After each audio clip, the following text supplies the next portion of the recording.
আসসালামু আলাইকুম বিসমিল্লাহির রহমানির রহিম। ইলিশ পটল রান্না খুবই একটা ইজি রান্না। তো এই রান্নাটা আমি কিভাবে করেছি চলেন দেখে আসি। প্রথমে আমি পটলগুলা ছিলে নিয়েছি, তারপরে 4 পিস করে কেটে নিয়েছি এবং বীজগুলো ভিতর থেকে ফেলে দিয়েছি। আর দিয়ে দিচ্ছি পেঁয়াজ, রসুন এবং কাঁচামরিচ। এইগুলো আমি আসলে থেতলে নিয়েছি। এখন এর মধ্যে আমি দিয়ে দিব হলুদ গুঁড়ো দিয়ে দিয়েছি হাফ চা চামচ পরিমাণ এবং মরিচের গুঁড়ো দিয়ে দিয়েছি হাফ চা চামচ পরিমাণ, আর গিয়ে লবণ দিয়ে দিয়েছি।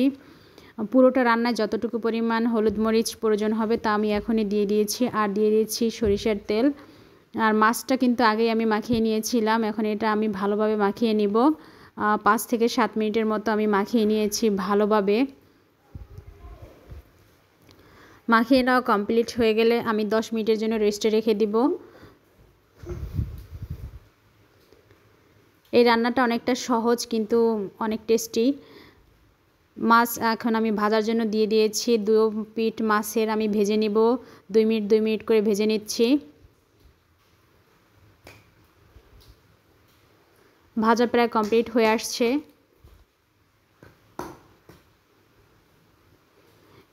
এখন আমি পটলটা রান্নাটা করব, সেজন্য আমি পটল চুলায় দিয়ে দিয়েছি। এটা আমি ভালোভাবে কষিয়ে নেব, যেহেতু সমস্ত মশলার উপকরণ আমি আগে দিয়ে দিয়েছিলাম। এখন আমি মাছ ভাজার থেকে যে তেলটা রয়ে গিয়েছে সেই তেলটা অ্যাড করেছি। এটা ভালোভাবে কষিয়ে নিচ্ছি, হাই হিটে আমি কষিয়ে নিচ্ছি। কষানো মোটামুটি কমপ্লিট হয়ে আসছে। এই পর্যায়ে আমি এর মধ্যে পানি অ্যাড করব। পানিটা মোটামুটি দিয়ে দিব, যেহেতু আমি পটল এবং মাছের ঝোলটা মাখা মাখা রাখবো, তাই আমি মোটামুটি পানি দিয়ে দিয়েছি। তো একটু কম মনে হয়েছে, তাই আর একটু পানি আমি অ্যাড করেছি।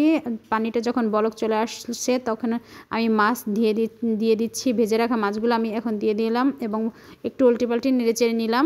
আলতোভাবে নেড়ে নিতে হবে, নয়তো মাছ ভেঙে যেতে পারে। এখন ঢাকনা দিয়ে আমি রান্নাটা করব। মিডিয়াম আঁচে আমি 15 মিনিটের মতো রান্নাটা করেছি। তো রান্নাটা কমপ্লিট হয়ে গিয়েছে। এই রান্নাটা যদি আপনাদের ভালো লেগে থাকে তাহলে অবশ্যই লাইক, কমেন্টস এবং শেয়ার দিবেন। যারা ইউটিউব থেকে দেখবেন সাবস্ক্রাইব করবেন এবং যারা ফেসবুক থেকে দেখবেন ফলো দিয়ে রাখবেন। আরেকটা জিনিস, অনেকেই আসলে ভিডিও দেখেন কিন্তু চ্যানেলটা সাবস্ক্রাইব করেন না বা ফলো দেন না। আপনাদের কাছে রিকোয়েস্ট, প্লিজ চ্যানেলটা ইউটিউব থেকে যারা দেখবেন সাবস্ক্রাইব করবেন, যারা ফেসবুক থেকে দেখবেন ফলো দিয়ে রাখবেন। ধন্যবাদ। আসসালামু আলাইকুম।